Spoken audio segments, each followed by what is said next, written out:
So hello parents, welcome back to my channel child care tip. And जो आज का topic है वो बहुत ज़्यादा इम्पॉर्टेंट है, स्पेशली फॉर छोटे बेबीज़, क्योंकि जो हीट रैशेस होते हैं या घमौरियाँ होती हैं वो बेबी को बहुत परेशान करती हैं। तो आज का टॉपिक है घमौरियाँ, मतलब हीट रैशेस के ऊपर कि इन केस अगर बेबी को घमौरियाँ हो जाती हैं तो इसे आपको कैसे ठीक करना है एंड क्या-क्या बातों का आपको ध्यान रखना है जिससे ये बेबी को ना हो पाए, क्योंकि हीट रैशेस बहुत ज़्यादा इरिटेट करते हैं। बड़े तो चलो इसे सहन कर लेते हैं, पर जो बच्चे होते हैं वो इसे सहन नहीं कर पाते हैं, उन्हें बहुत प्रॉब्लम होती है। स्किन पूरी रेड हो जाती है, छोटे-छोटे दाने आ जाते हैं, इचिंग भी होती है, इरिटेट हो जाते हैं, बच्चे बहुत फसी होते हैं। तो आप किन-किन बातों का ध्यान रखेंगे जिससे आपके बेबीज़ को ये घमौरियाँ या हीट रैशेस ना हो पाए? एंड इन केस हो जाते हैं तो आपको क्या होम रेमेडीज़ अप्लाई करनी है जिससे वो जल्दी ही ठीक हो जाएँ? तो मेरे इस वीडियो को पूरा देखिएगा एंड सभी के साथ शेयर भी ज़रूर कीजिएगा। तो पर पहले सब्सक्राइब कर लीजिए and press the bell icon, तो आपको सारे अपडेट्स टाइम टू टाइम मिलते रहें, सारे नोटिफिकेशन टाइमली आपके पास आ जाए, ताकि आप सारे जो अपडेटेड वीडियोज़ हैं वो देख पाएँ। एंड मैं बहुत इंपॉर्टेंट टॉपिक के ऊपर ही वीडियोज़ बनाती हूँ, स्पेशली अब समर्स आने वाले हैं, समर्स में बच्चों का ध्यान रखना बहुत ज़रूरी है। तो मेरे सारे वीडियोस को देखिएगा and if you like my videos तो प्लीज़ इसे लाइक कीजिए एंड शेयर भी कीजिए सभी के साथ। तो उसके पहले चलिए अब वीडियो को चालू करते हैं।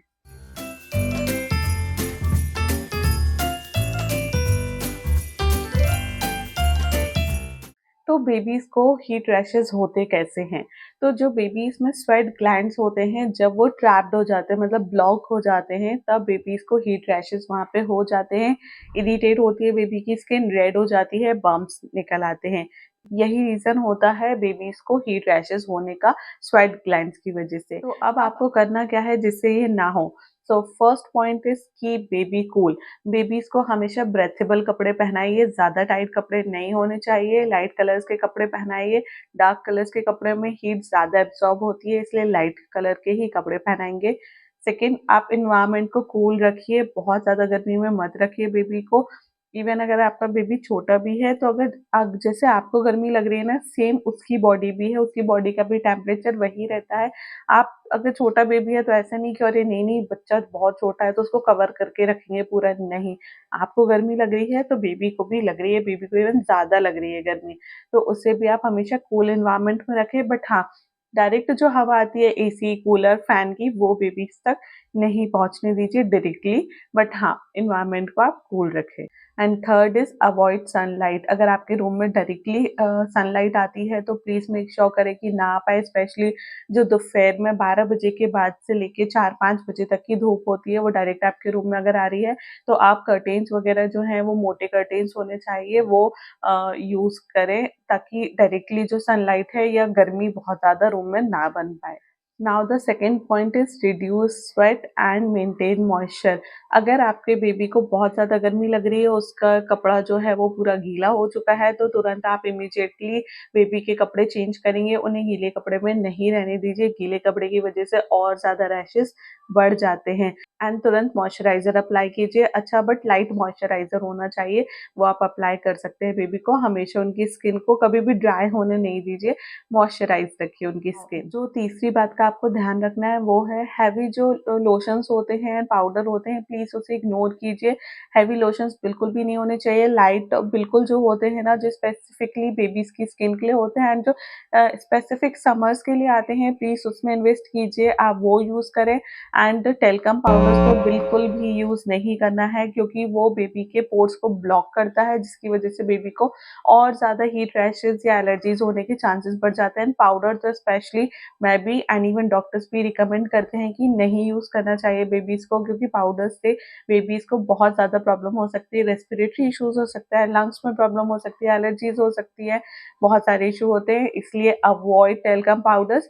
अगर आप चाहते हैं तो थोड़ा बहुत जो कॉर्न स्टार्च बेस्ड पाउडर होता है वो थोड़ा बहुत लगा सकते हैं, बट माय रिकमेंडेशन इज़ कि नहीं लगाइए, या आप डॉक्टर से पूछ सकते हैं, जो भी क्लिनिकली प्रूवन पाउडर्स होते हैं वो अगर डॉक्टर रिकमेंड करे तो आप वो अप्लाई कर सकते हैं। Now the fourth point is कि लेट स्किन ब्रीथ।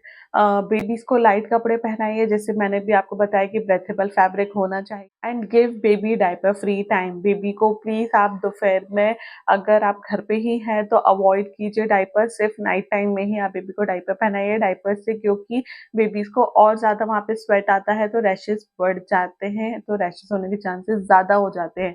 तो अवॉइड करें, कॉटन की नैपीज़, पैजामा इन सब में ही आप ट्राई करें कि आप यही बेबी को दिन में पहना के रखें। एंड रात में आप स्पेशल ध्यान रखें कि अगर आप बेबी को मोटा ब्लैंकेट बिल्कुल नहीं ओढ़ाइए, जो लाइट कॉटन की शीट्स होती हैं आप वो यूज़ कर सकते हैं, आप उससे बेबी को कवर करके रख सकते हैं रात में।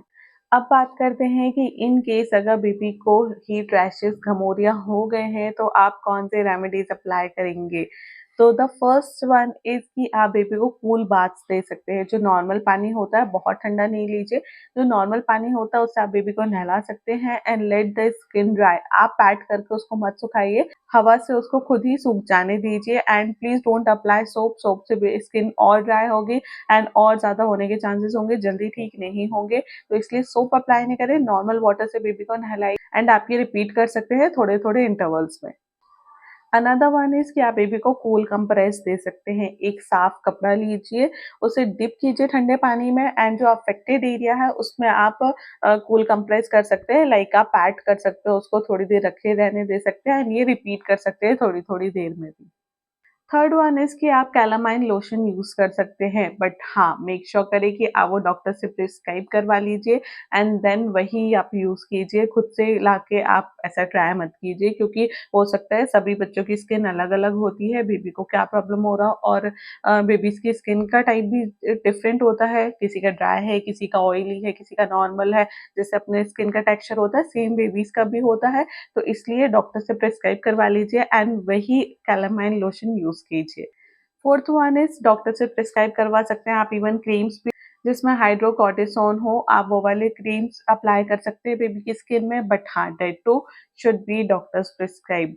Now the fifth one is घर पे ही मिल जाएगा जो आपको, वो है aloe vera gel. Natural aloe vera gel हो वो सबसे बेस्ट रहेगा, क्योंकि वो बहुत ज़्यादा कूलनेस एंड कामिंग इफेक्ट देता है। जो भी अफेक्टेड एरिया है आप वहाँ पे अप्लाई कर सकते हैं।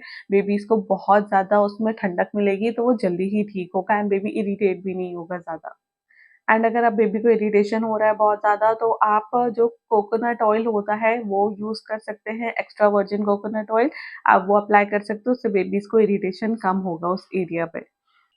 Now the next one is कि आप एनवायरनमेंट को कूल रखें, बेबी को ज़्यादा गर्मी वाले एरिया में मत लेके जाइए, हमेशा घर पे ही रखें, दिन के टाइम पे बाहर ले जाना अवॉइड कीजिए। Now last but not the least that is avoid using diapers. अगर आप डायपर्स यूज़ भी कर रहे हैं, चेंज इट फ्रीक्वेंटली। डायपर्स के ऊपर स्पेसिफिक वीडियो बना हुआ है कि आप डायपर से बेबी को कैसे प्रोटेक्ट कर सकते हैं। So please go and check that video, जिसका लिंक मैं डिस्क्रिप्शन बॉक्स में डाल दूँगी। मेरे चैनल पे ऑलरेडी वो वीडियो है, मैंने बहुत पहले बना चुकी थी, क्योंकि diaper protection is the best, कि आप बेबीज़ को कैसे डायपर प्रोटेक्ट कर सकते हैं। बहुत इंपॉर्टेंट टॉपिक है वो, तो please go and check that video too. And in case आप ट्रैवलिंग में हैं एंड आप डायपर यूज़ कर रहे हैं तो please use coconut oil eight babies के जेनिटल पे आप कोकोनट ऑयल यूज़ कर सकते हैं, या फिर आप जो डायपर रैश क्रीम होता है, बेस्ट मुझे तो डायपर रैश क्रीम बेस्ट लगता है, तो आप वो यूज़ करिए। एंड एवरी इंटरवल पे जब भी आप चेंज कर रहे हैं तो 15 मिनट्स का गैप ज़रूर दीजिए, लेट द एयर ब्रीथ, वहाँ पे हवा लगना बहुत ज़रूरी है, तो आप ये चीज़ें ट्राई कर सकते हैं जब भी आप ट्रैवलिंग कर रहे हैं तो। अब इन केस अगर बेबीज़ के ये सारी चीज़ें करने से भी हीट रैश ठीक नहीं हो रहे हैं, कंटिन्यू है फॉर मोर डेज़, तो आप प्लीज़ डॉक्टर विज़िट कीजिए, डॉक्टर से ही कंसल्टेशन करिए एंड वो जो भी अप्लाई करने के लिए बोले, उसे यूज़ करके आप बेबीज़ के हीट रैशेज़ को जल्दी ही ठीक कर सकते हैं। सो पेरेंट्स, अगर आपको मेरा ये वीडियो इन्फॉर्मेटिव लगा हो तो प्लीज़ इस वीडियो को ज़्यादा से ज़्यादा शेयर करें सभी के साथ, क्योंकि सभी के घर में ऑलमोस्ट छोटे बच्चे होते ही हैं, उन्हें ये प्रॉब्लम हो सकता है, तो इसलिए प्रॉब्लम ना बढ़ पाए पहले ही सॉल्यूशन अपन दे देते हैं एंड अगर इन केस हो सकता है तो घर में आप कैसे उसे ठीक कर सकते हैं, ये भी जानकारी पूरी इस वीडियो में है, तो सभी के साथ शेयर कर दीजिए फटाफट and please subscribe to my channel and press the like button if you like this video. Thank you.